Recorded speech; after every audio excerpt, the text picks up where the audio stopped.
Good morning students, welcome to my channel dreams make real. बच्चों, आज मैं आप लोगों को 9th क्लास की हिंदी की कार्यपत्रक 73 जिसकी डेट 23 दिसंबर 2020 रहेगी और इस कार्यपत्रक में हम लोग रसखान के सवैयाँ पढ़ेंगे। पिछली भी काफ़ी वर्कशीट आई हैं जिसमें हमने एक एक करके रसखान के सवैयों को जाना है। इसमें हम रसखान का एक और नया सवैया पढ़ेंगे। परिचय देख लेते हैं। कवि रसखान जी ने अंतिम सवैये में कृष्ण की मनोहर मुरली की धुन और उनकी आकर्षक मुस्कुराहट का वर्णन किया है। बताया था उसमें, जब हमने लास्ट वर्कशीट में पढ़ा था कि किस तरह से गोपियाँ श्री कृष्ण की मुरली से, श्री कृष्ण की बांसुरी से ईर्ष्या जलन करती थी और कहती थी कि मतलब श्री कृष्ण बांसुरी को अपने होठों से लगाए रखते हैं और उन बांसुरी के कारण वो हमारी परवाह भी नहीं करते। तथा कवि गोपियों की विवशता का वर्णन करते हुए कहते हैं कि गोपियाँ चाहकर भी श्री कृष्ण के प्रेम के बिना नहीं रह सकती।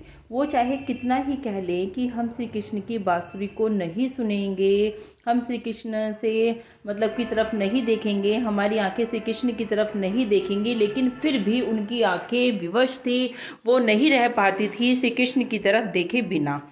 देखो भैया बच्चों, आज का सवैया है। काननी दे अंगूरी रहीबो, जब ही मुरली धुनी मंद बजइये, मोहनी तानन सो रसखानी अटाचड़ी, गोदन गही तो गहिए। रसखान ने इन पंक्तियों में गोपियों के कृष्ण प्रेम का वर्णन किया है। वो चाहकर भी कृष्ण को अपने दिलो दिमाग से नहीं निकाल सकती हैं,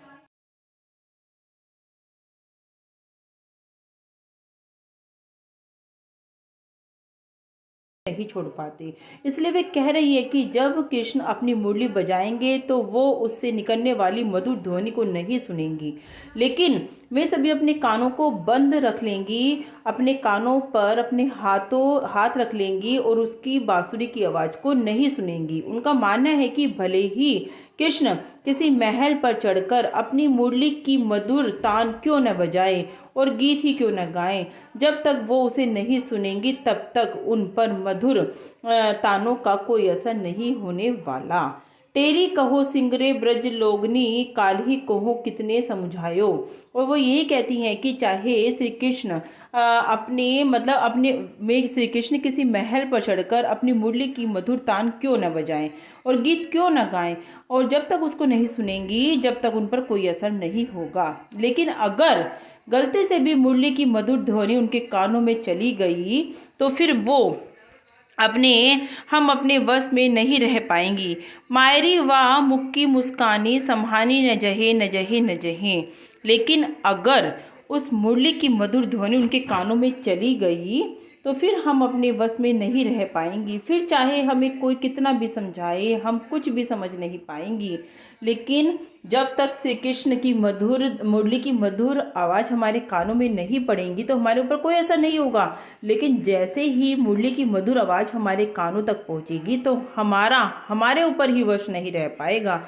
हम अपने ऊपर कंट्रोल, हम अपने ऊपर काबू नहीं रख पाएंगी। ऐसा गोपियों का मानना है। गोपियों के अनुसार कृष्ण की मुस्कान इतनी प्यारी लगती है कि उसे देखकर कोई भी उनके वश में आए बिना नहीं रह सकता। देखिए, मायरी व मुक्की मुस्कानी संहारी न जय न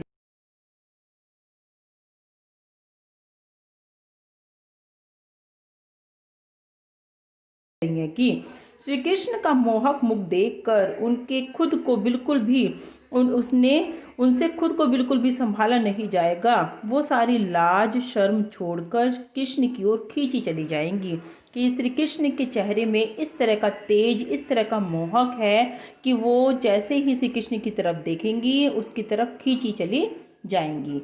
मतलब यही है कि गोपियों का प्यार दिखाया गया है श्री कृष्ण के लिए कि वो चाहकर भी अपने आप को वश में नहीं कर पाती। जैसे ही वो श्री कृष्ण की मधुर मुरली की आवाज़ को सुनती हैं, श्री कृष्ण का मधुर चेहरा देखती हैं, तो उनका अपने ऊपर कोई कंट्रोल नहीं रह पाता। तो बच्चों, कुछ प्रश्न दिए गए हैं पद्यांश में, चलो देख लेते हैं। प्रस्तुत पद्यांश में गोपी क्या क्या नहीं करना चाहती। तो बच्चों, इसको आप पद्यांश कर लेना। प्रस्तुत पद्यांश में गोपी क्या क्या नहीं करना चाहती, प कर लेना इसको बच्चों। प्रस्तुत पद्यांश में गोपियाँ कृष्ण की मुरली से निकलने वाली मधुर ध्वनि को नहीं सुनना चाहती, क्योंकि उसे सुनकर वह अपने वश में नहीं रह पाएंगी। तो इस तरह से बच्चों आप लोग इसका आंसर लिख लोगे, गए के बदले आप लोग इसको पै कर लेना। ठीक है, प्रश्न नंबर 2 देख लेते हैं। गोपियाँ श्री कृष्ण जी की आकर्षक मुस्कान देखने से क्यों बचना चाहती हैं? गोपियाँ श्री कृष्ण की मुस्कान इसलिए नहीं देखना चाहती क्योंकि श्री कृष्ण की मुस्कान देखकर गोपियाँ अपने वश में नहीं रह सकेंगी और मैं अपने आप को नहीं रोक सकेंगी और वे अपने आप को नहीं रोक सकेंगी, इसलिए चाहती हैं कि वो श्री कृष्ण की मुरली की तरफ ना देखें, उसके चेहरे को ना देखें।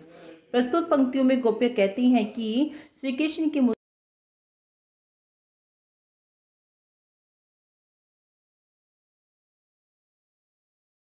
तो इसका बच्चों ये मैंने उत्तर लिखा है। प्रश्न आप लोग यहाँ से देख लेना कि प्रस्तुत पंक्ति का भाव स्पष्ट कीजिए।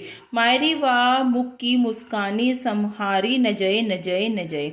श्री कृष्ण का मोहक मुख देखकर श्री कृष्ण गोपियाँ कहती हैं कि मैं उसे देखे बिना फिर नहीं रह सकती। तो देखो मैंने इसका उत्तर ही लिख दिया है। उत्तर 3 है ये आपका कि प्रस्तुत पंक्तियों में गोपियाँ कहती हैं कि श्री कृष्ण की मुस्कान इतनी प्यारी है कि उसे देखकर मैं स्वयं को संभाल नहीं पाती, अर्थात श्री कृष्ण के वश में आए बिना नहीं रह पाती।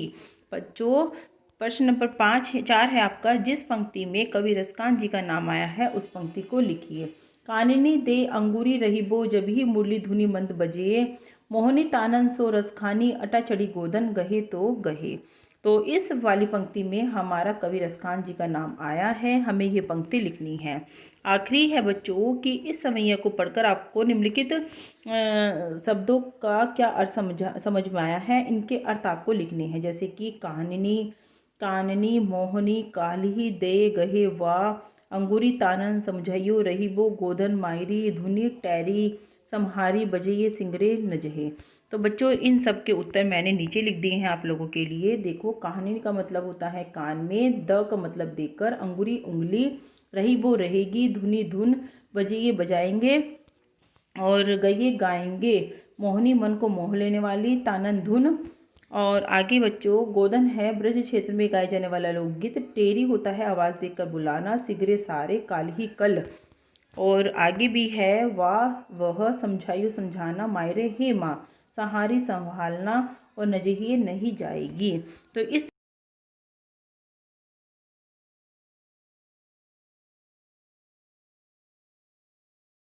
को अपनी कॉपी में करना और अपनी मैम को सेंड करना। प्रश्न नंबर 1, प्रश्न 2 और प्रश्न 3 का उत्तर मैंने सीधे लिख दिया है। प्रश्न आप ऊपर से देख लेना। प्रश्न 4 और प्रश्न 5 के सारे उत्तर दे दिए हैं। तो बच्चों आपको वीडियो अच्छी लग रही है तो वीडियो को लाइक और चैनल को सब्सक्राइब जरूर करना। Thank you.